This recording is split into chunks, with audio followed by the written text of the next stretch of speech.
Tak už od dávnych dôb sa ľudia snažili to písané slovo nejakým spôsobom vyzdobiť. A poznáme už z dávnych dôb, respektíve pred 3000 rokmi v Egypte, boli tie prvé papyrusové rukopisy vyzdobené rôznymi kresbami, značkami, farbami a tak ďalej. Ale z týchto dávnych rukopisov sa nám prakticky nič nezachovalo, zostali nám len nejaké také písomné správy. Ale už aj v starom Ríme táto tradícia pokračovala a vieme, že na prelome letopočtov prepísané Vergiliove básne boli vyzdobené rôznymi kresbami a jednotlivé časti oddelené takými ornamentami. Stredoveká kronikárska tvorba, ktorá bola veľmi rozvinutá už od 9. od 10. storočia, tak takisto nadviazala na túto starú tradíciu a autori kroniky alebo iluminátori sa snažili túto kroniku nejakým spôsobom vyzdobiť, aby bola príťažlivejšia, aby samozrejme aj ten text dával istý zmysel, boli tam kreslené rôzne obrázky. Taká najznámejšia v našom prostredí, čo vznikla, je tzv. Malovaná kronika, pôvodne nazývaná Viedenská malovaná kronika, ale vzhľadom k tomu, že z Viedne ju v polovici 20. storočia, niekedy okolo roku 1930, vrátili naspäť do Budapešti, lebo bola uhorského pôvodu a uložili ju v Sečeniho knižnici v Budapešti, tak aj zmenila aj meno táto pôvodne viedenská malovaná kronika na Chronicon Picta, to znamená malovaná kronika. A to je veľmi zaujímavý prameň, aj ikonografický, aj pre naše dejiny, lebo obsahuje vyše 140 obrázkov, miniatúr, skôr ten text, ktorý súvisí s tými najstaršími dejinami Uhorska a aj Maďarov. Sú tam vyobrazenia rôznych panovníkov, rôznych historických udalostí, dokonca aj známa bitka pri Rozhanovciach, dá sa tam nájsť a vyhľadať v týchto miniatúrach. Sú veľmi pekné, farebné a dá sa povedať, že mnohé knihy, aj súčasné, ktoré sú tlačené, tak preberajú tieto obrázky ako v podstate taký obrazový sprievod k textu. Rovnako známa a tiež zaujímavo vyzdobená je tzv. Ranzánová kronika, ktorá pochádza z 15. storočia. Ranzánus opisoval udalosti aj predchádzajúce, ale aj udalosti, ktoré sám on prežil v 15. storočí, ktoré boli veľmi dynamické. No a táto kronika je zaujímavá aj tým, že je zdobená rôznymi kresbami takého botanického rázu a tak ďalej. Takže vyzdobená je tiež nie natoľko ako tá malovaná kronika, ale takisto je to pozoruhodné dielo. No a keďže prichádza vlastne nielen do módy, ale začala sa rozvíjať knihtlač v polovici 15. storočia, vzhľadom tomu, že Johann Gutenberg, kde si v Štrásburgu vytlačil prvú Bibliu, tak vynález knihtlače takisto má veľký význam potom pre ďalší rozvoj knižnej výzdoby, vzhľadom k tomu, že tá produkcia kníh bola oveľa väčšia a bolo treba takisto nejakým novým prístupom knihu vyzdobiť a urobiť ju pútavejšou. Už aj samotná Gutenbergová Biblia mala krásne iniciály, ona bola tlačená, ale iniciály boli ručne domalované neskôr, respektíve krátko potom, ako kniha bola vytlačená. No a to je tiež dôkaz toho, že ešte máme takú symbiózu toho ručného malovania a zároveň aj knihtlače. Tá výzdoba sa samozrejme rozvíjala v nasledujúcich storočiach, prevládala najmä drevorezba v prvom období, vzhľadom k tomu, že to bolo pomerne jednoduché vyzdobiť, respektíve pripraviť tie štočky, z ktorých sa potom otlačali rôzne či už ozdoby alebo priamo výjavy. Tu by som chcel spomenúť známu knihu, ktorá dodnes bola aj vydávaná aj v tom svojom pôvodnom zlane o Komenského Orbis Pictus, ktorý je takisto vyzdobený mnohými výjavmi z tedajšieho sveta, respektíve aj Janu a Lingvarum, a vieme, že to vydanie z roku 1670 vyrezával levočský drevomajster, ktorý sa volal Jan Bubenko, takže on sa tiež podielal na takejto tvorbe. No a stále sa táto záležitosť dokonalovala postupom času. Drevorezby boli veľmi populárne, najmä pri vydávaní rôznych letákov, ktoré sa týkali aj nášho územia, vzhľadom k tomu, že v období, keď Turci obsadili Bodín a samozrejme prenikli až na Slovensko, za Dunaj, tak prakticky celá Európa a mnohé nemecké štáty, ale aj Francúzsko, chceli vedieť, že čo sa deje tu na tej osmansko-habsburskej hranici, kde Turci postúpili, či boli niekde porazení a tak ďalej. Takže z tohto obdobia máme pomerne veľa tzv. Jednorázových letákov.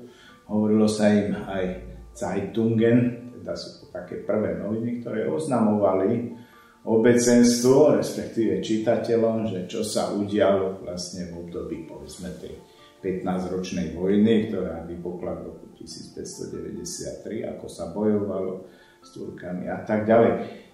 V rámci týchto takých Neue Zeitungen, to sú to v podstate letáky, ale je tam aj popis bitky a tak ďalej, vyobrazenie.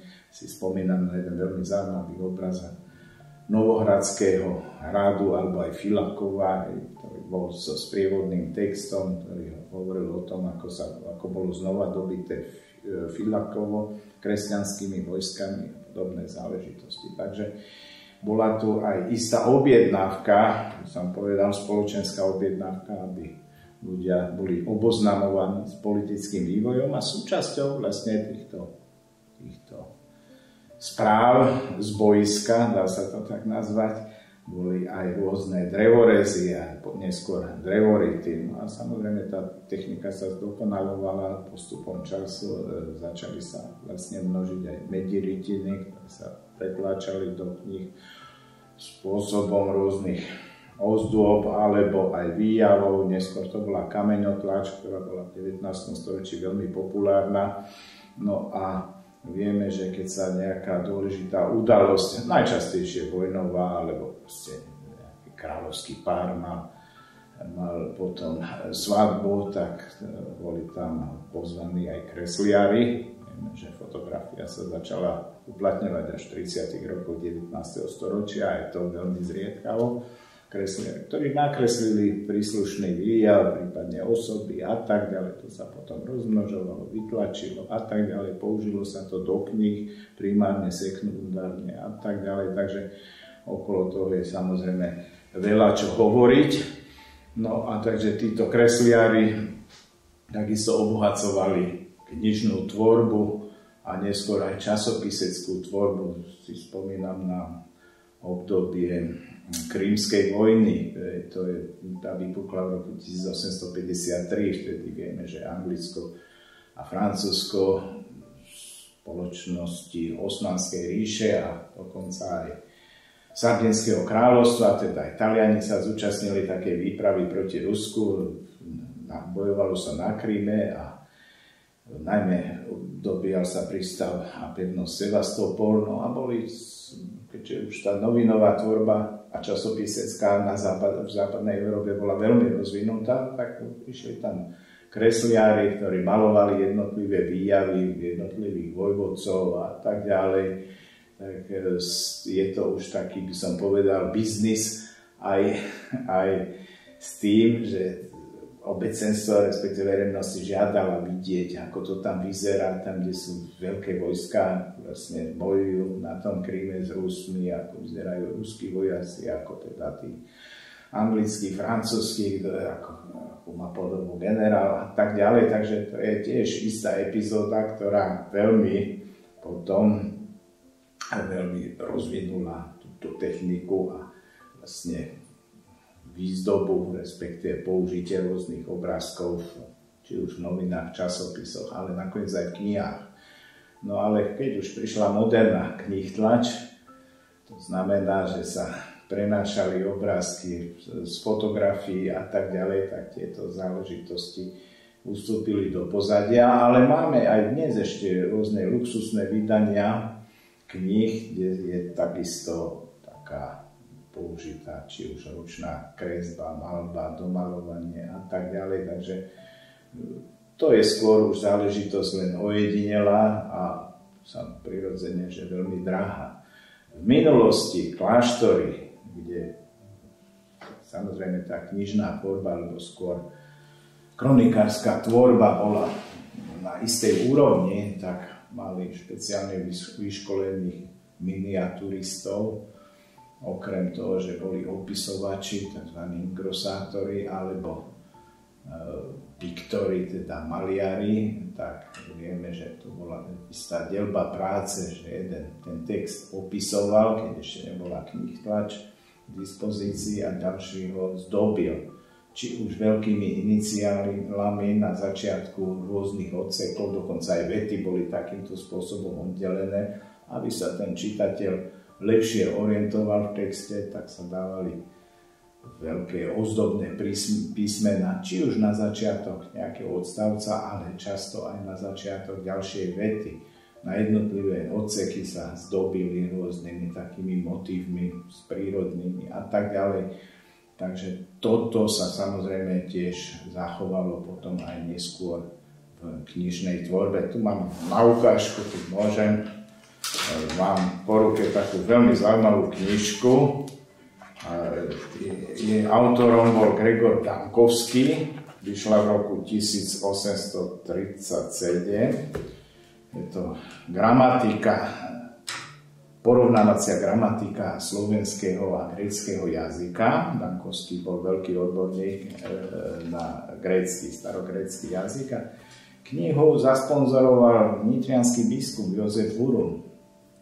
Tak aj jemu je vlastne tá dedikácia takým zvláštnym, pekným spôsobom tu graficky vytlačená, teda hlavnému sponzorovi tej knihy, ktorú on vlastne či už inicioval alebo zaplatil. Jozef Hurun bol významná postava aj bernolákovského hnutia Trnavčana, keď jeho meno je také, nie je príliš slovensky znejúce, ale bol to biskup Slovák, podporujúci aj slovenské tlače, ale aj takéto vedecké pojednávania, porovnávacia gramatika slovenčiny a